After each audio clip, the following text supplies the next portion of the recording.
1월에서 2월 동안 주택담보대출 증가액이 5조 4천억 원으로 증가세가 2년 전 수준으로 뒷걸음질 쳤습니다.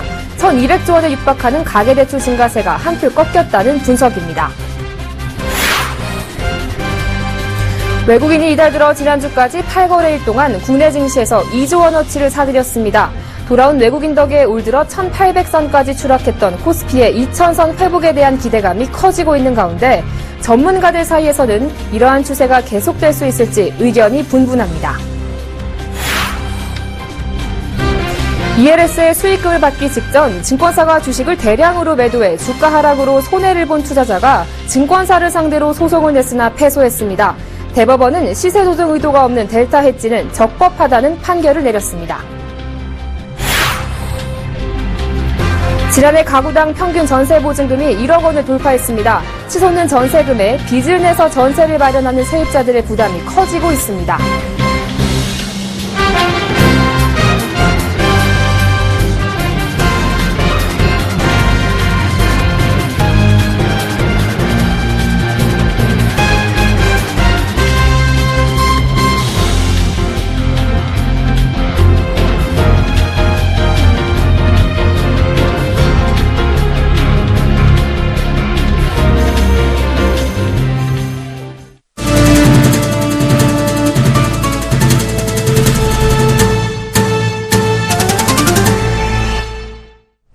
여러분 안녕하십니까? 14일 월요일 센경제영장 오늘의 주요 뉴스입니다. 올 1월에서 2월 동안 주택담보대출 규모가 대출 규제 이후에도 2010년에서 2014년의 평균보다 여전히 2배 이상 높은 수준인데요.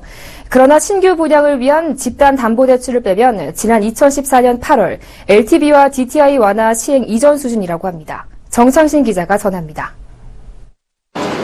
오늘 한국은행 금융시장 동향통계와 금융위원회 등에 따르면 올 1, 2월 중 은행권 주택담보대출 증가액은 5조 4천억 원입니다.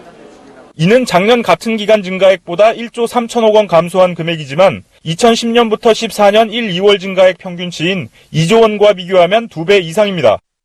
하지만 올 1, 2월 주택담보대출 증가액 5조 4천억 원 중 절반가량인 2조 5천억 원이 중도금 대출 등 집단대출이 차지했습니다.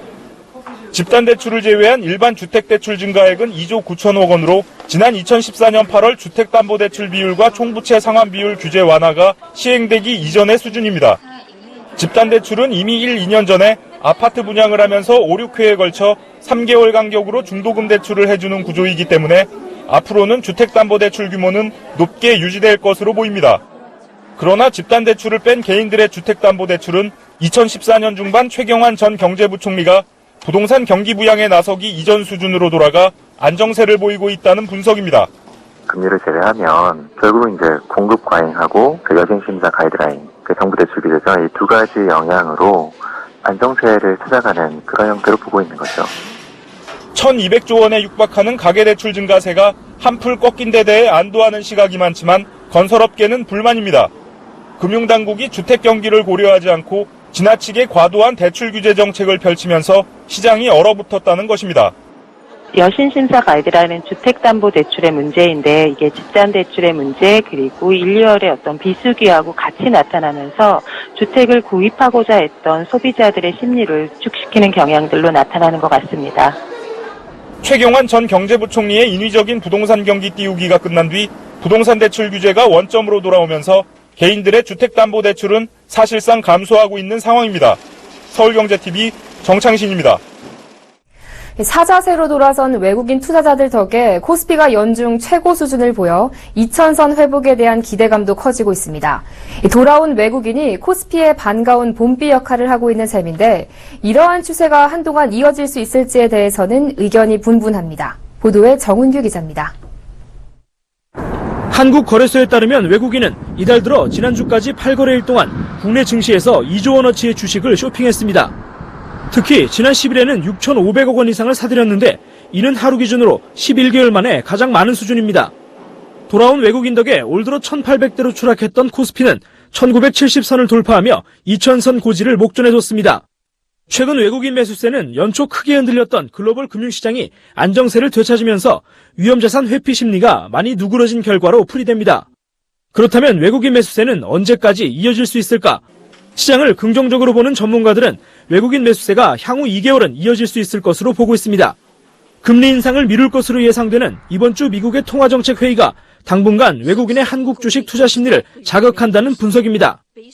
미국 경제 지표들이 잘 나오고 있기 때문에 한 6월 정도에는 인상 얘기 나오면서 5월부터는 좀 꺾일 수 있다고 생각을 하고 있는데 한 적어도 4월 말 정도까지는 충분히 외국인 매수세가 유입되지 않을까. 하지만 일각에서는 이번 주 내에도 변곡점을 맞을 수 있는 단기 현상으로 보고 있습니다. 최근 외국인 매수세는 단기 과매도에 따른 되돌림 현상과 원달러 환율 상승 후 기술적 반락 등의 영향을 받은 단기 이벤트라는 것입니다. 외국인 매수세가 유입되기 위해서는 일단 우리나라 기업들이 사실 실질적으로 돈을 제대로 벌기 시작해야 된다. 예전부터 좀 더 나아져야 된다라는 기대감이 있어야 되는데 그 기대감이 아직까지 없다. 외국인 유입세가 언제까지 이어질지에 대한 의견은 분분하지만 코스피 2000선 회복에 대해서는 대부분 가능성을 낮게 보고 있습니다. 2000선을 넘볼 수 있는 영역까지 올라왔지만 추가 반등을 위한 자체 동력이 부족하다는 이유입니다. 외국인 매수세는 오늘도 이어졌지만 규모는 811억 원으로 크지 않았고 코스피는 전거래일보다 0.04% 소폭 오른 1972.27에 마감했습니다. 서울경제TV 정훈규입니다. 1200원 선을 훌쩍 넘어섰던 원달러 환율이 2달여 만에 1180원대에 장을 마쳤습니다. 오늘 서울 외환시장에서 원달러 환율 종가는 달러당 1186원 10전으로 전 거래일 종가보다 7원 내렸습니다. 이는 종가 기준으로 올해 들어 가장 최저치입니다. 원달러 환율이 내려갔다는 것은 달러화 강세가 한풀 꺾였다는 뜻입니다. 이는 지난주 유럽중앙은행이 예상을 뛰어넘는 통화 완화 정책을 내놓으며 국제금융시장에서 위험 선호 심리를 되살린 데 따른 것으로 풀이됩니다. 유로존의 경기 회복에 대한 기대감에 유럽 주요 증시가 상승했고 중국과 홍콩 등 아시아 증시로 상승세가 확산되고 있습니다. 여기에 국제유가도 상승세를 지속해 글로벌 시장에서 달러화 강세를 누그러뜨렸습니다. 주가 연계증권 ELS는 투자자와 증권사의 이익이 상충되는 특성이 있는 상품이라 최근 ELS를 둘러싼 재판들이 줄을 잇고 있습니다. 그중 논란의 핵심은 증권사가 손실을 피하는 델타 헤지인데요. 증권사가 허위 매매나 가장 매매와 같은 시세 조정 의도가 없는 델타 헤지를 해 투자자들이 큰 손실을 입더라도 적법하다는 대법원의 판결이 나왔습니다. 이보경 기자입니다. 주가연계증권 ELS 수익금을 지급받기 직전 증권사의 관련 주식 대량 매도에 따른 주가 하락으로 손해를 본 투자자가 증권사 등을 상대로 소송을 냈으나 패소했습니다. 김 씨는 2006년 3월 신영증권이 발행하고 BNP 파리바를 통해 해지를 하는 ELS에 1억 원을 투자했습니다. 하이닉스와 기아자동차 주식을 기초자산으로 하고 두 종목의 종가가 기준 가격의 75% 이상인 경우 조기 상환받는 상품이었습니다. 첫 조기 상환 이래 하이닉스와 기아자동차의 주식은 조기 상환 기준을 넘어선 상태였습니다. 하지만 장마감 10분 전 BNP 파리바 은행은 기아자동차 주식 140만 주를 매도했고 결국 기아차 종가는 조기 상환 기준을 채우지 못했습니다. 이후 김 씨는 최종 만기 일에 원금의 3분의 1도 안 되는 2,950만 원만 돌려받게 되자 BNP 파리바 은행과 신영증권 등을 상대로 소송을 냈지만 최종 패소했습니다. 이와는 달리 지난달 대법원은 비슷한 방법으로 중도 상환을 피한 대우증권에 대해 손해배상 책임을 물은 상반된 판결을 내렸습니다. 델타 헤지는 금융사가 중도 상환금 반환을 피하기 위해 주식 종가를 떨어뜨리는 것을 말합니다. 당시 대우증권은 델타 헤지에 의한 정상적인 거래라고 주장했지만 대법원은 이를 받아들이지 않았습니다.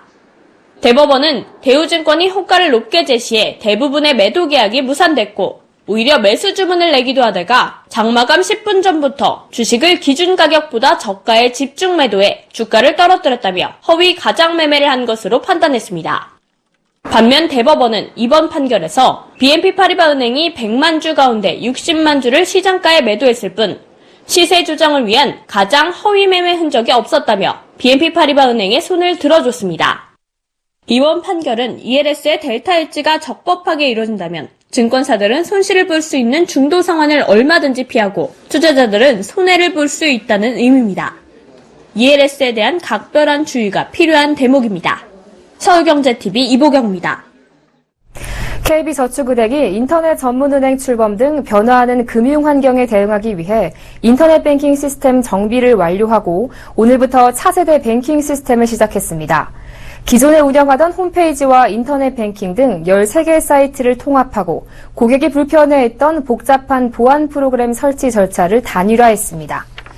특히 액티브엑스를 제거한 오픈 뱅킹 시스템을 구축해 익스플로러와 크롬 등 다양한 브라우저 환경에서 인터넷 뱅킹을 이용할 수 있도록 했습니다.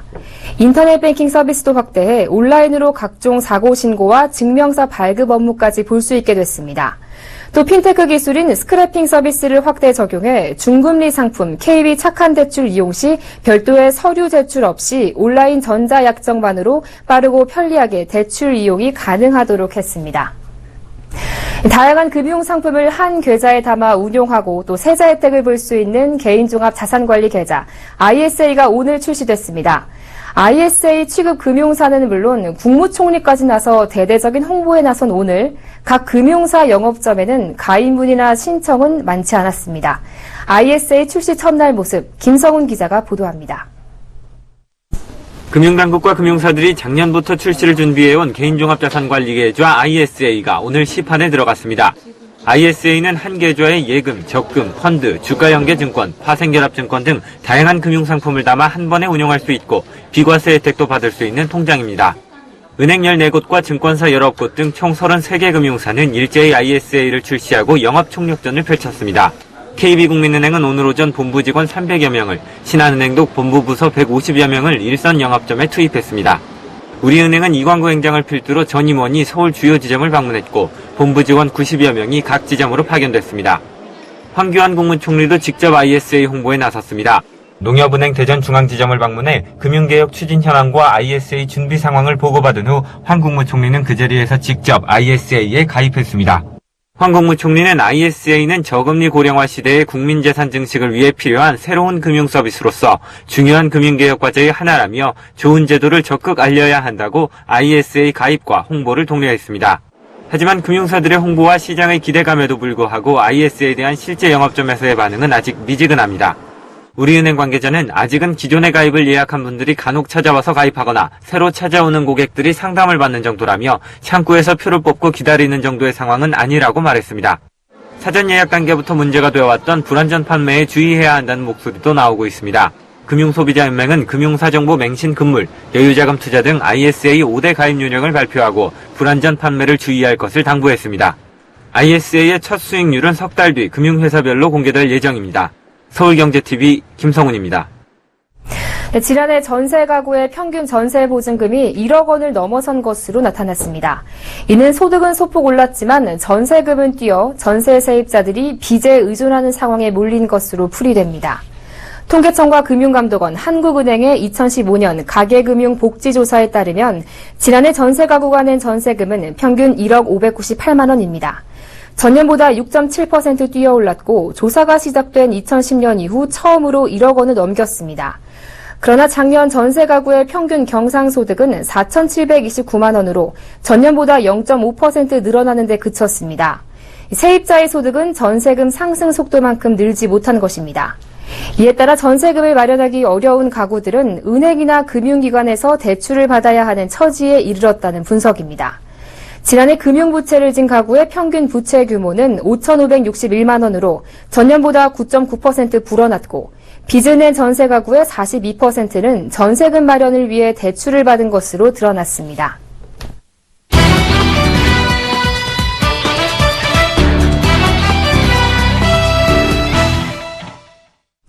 저금리 여파로 대표적인 수익 부동산 중 하나인 오피스텔 시장에 투자자들이 몰리고 있습니다. 수익형 부동산 중에서도 상가보다 오피스텔의 연평균 수익률이 더 좋기 때문인데요.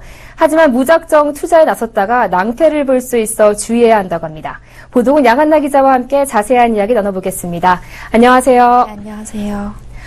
네, 최근 오피스텔 시장으로 뭉칫돈이 몰리고 있다면서요? 네, 그렇습니다. 지난해 오피스텔에 11조 원의 자금이 몰렸다고 합니다. 10년 만에 최대 규모인데요. 이렇게 투자자들이 몰리면서 신규 공급도 늘어나고 있습니다.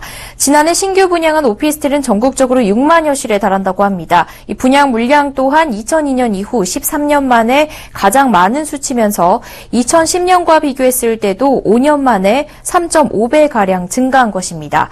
저금리 바람을 타고 투자 수요가 늘면서 공급도 늘고 있는 것입니다. 서울에서는 영등포가 1,405건으로 거래량이 가장 많았고요. 다음으로 강남구가 1,224건이었고 구로구와 마포구가 뒤를 이었습니다.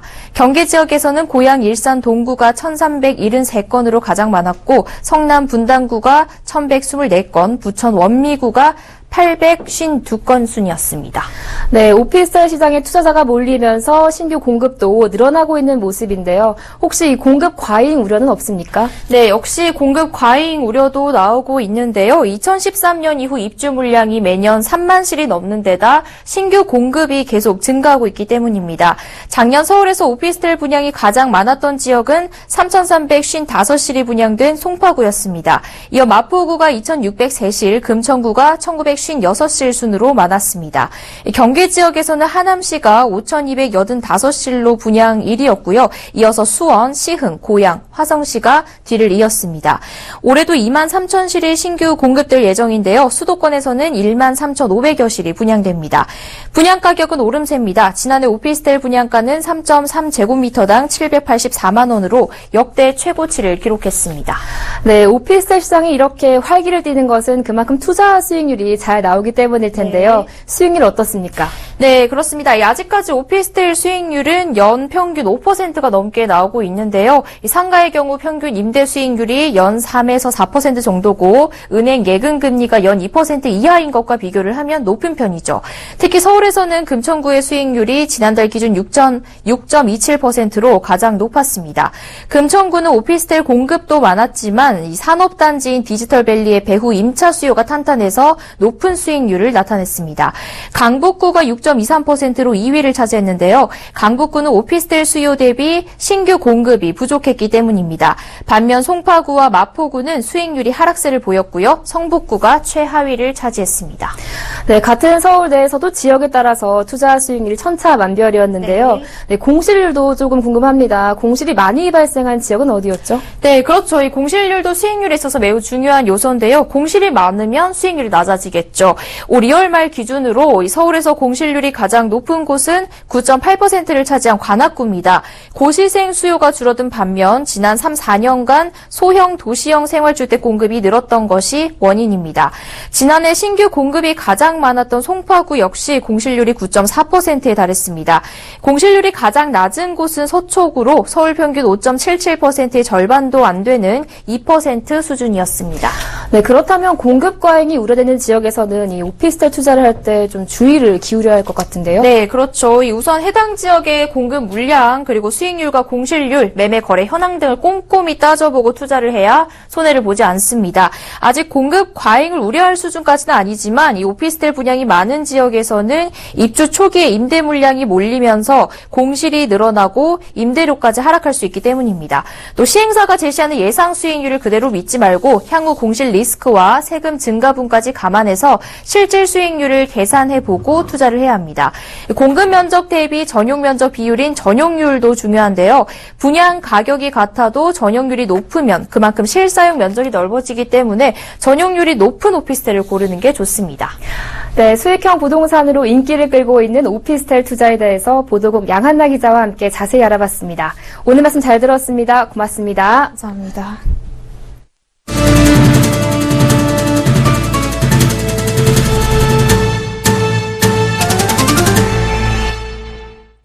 엑소 짜장, 소녀시대 팝콘, 마트에서 본 적 있으신가요? 패션이나 화장품 등으로 사업 영역을 넓히던 연예기획사들이 이제는 라면까지 만들고 있습니다. 사업 영역 확장에 점점 속도가 붙고 있는 건데요. 조주희 기자가 취재했습니다. 마트에서 어린 학생들이 라면을 고르고 있습니다. 평범한 라면 같아 보이지만 포장지에 선명하게 쓰여 있는 글자는 엑소. 국내 인기 아이돌 그룹의 이름입니다. 이 제품들은 SM엔터테인먼트와 이마트가 협업해 만든 자체 브랜드 상품입니다. 지난주부터 전국 140여 개 매장에서 판매가 시작됐습니다. SM은 이마트와는 별개로 다음 달 중 한류 콘텐츠와 식음료 등 먹거리를 판매하는 편의점 썸마켓의 영업도 시작할 계획입니다. 연예기획사들의 사업 영역 확장에 속도가 붙고 있습니다. JYP는 지난달 패션 전문 기업 아비스타와 양해각서를 체결하고 패션 사업 진출을 선언했습니다. 지난해 패션 브랜드 노나곤과 화장품 브랜드 문샷, 외식 브랜드 YG푸드까지 시작한 YG는 올해는 이들 브랜드의 해외 진출에 본격적으로 나섭니다. 연예기획사는 스타라는 자체 콘텐츠를 활용할 수 있기 때문에 신사업으로의 진출이 상대적으로 쉽습니다. 초기 홍보 비용이 덜 들기 때문입니다. 또한 국내를 찾는 한류 팬이나 해외 각지의 팬들에게 스타와 연관된 상품을 즐길 수 있는 기회를 제공하기 때문에 이미 일정 수준 이상의 소비층을 확보하고 있습니다. 외국 관광객분들이 많이 오시는데요. 콘서트가 있었던 3월 4, 5, 6 기간에는 95% 정도의 관광객분들이 많이 찾아주셨고 평소 콘서트가 없는 기간에는 한 58%의 외국인분들이 방문하고 계십니다.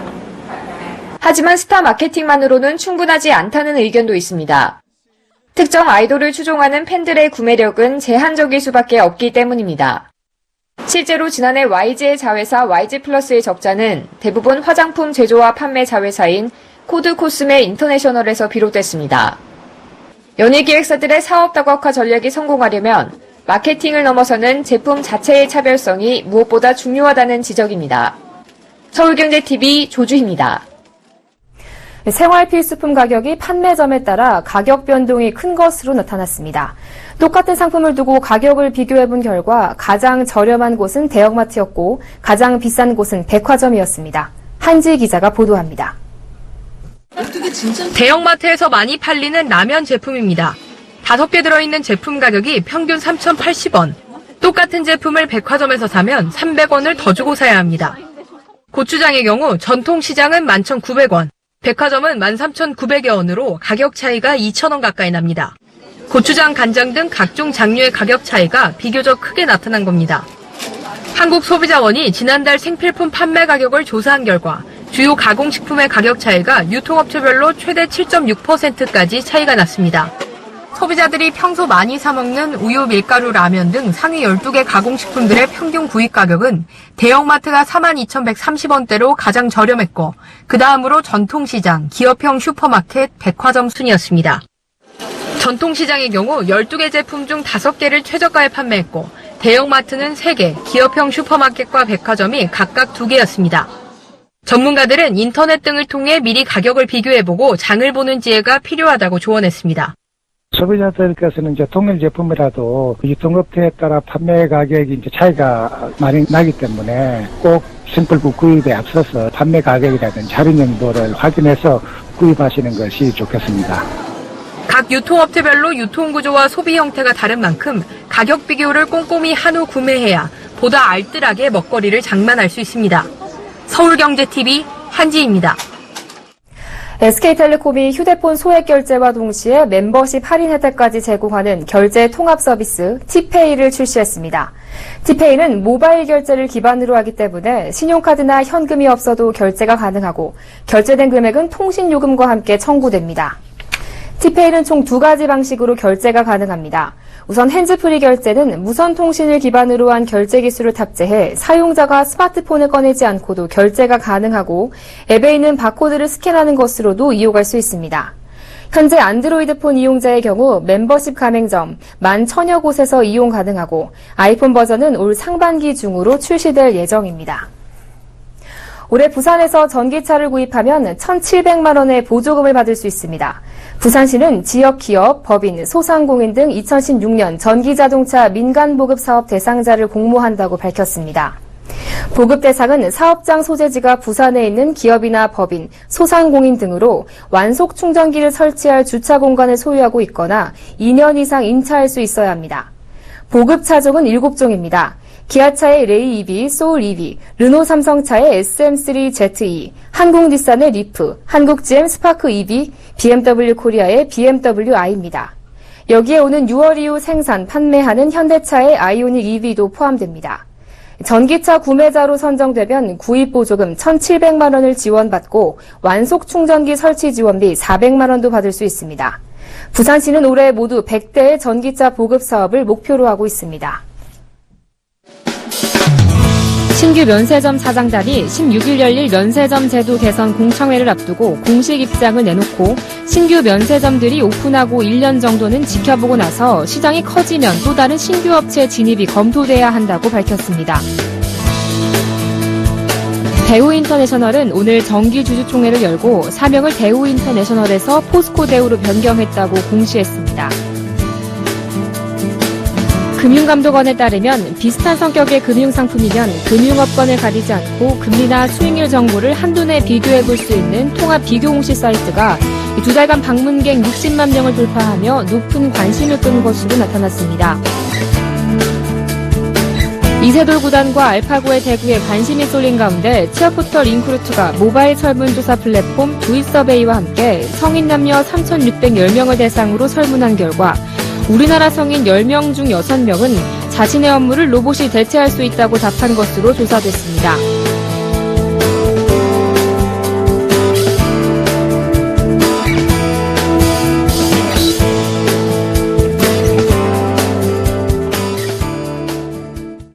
네, 날이 많이 포근해졌지만 당분간 일교차가 큰 날씨가 이어진다고 합니다. 출퇴근길에 겉옷 챙기시면 좋을 것 같습니다. 쌤 경제 현장 여기서 마칩니다. 시청해주신 여러분 고맙습니다.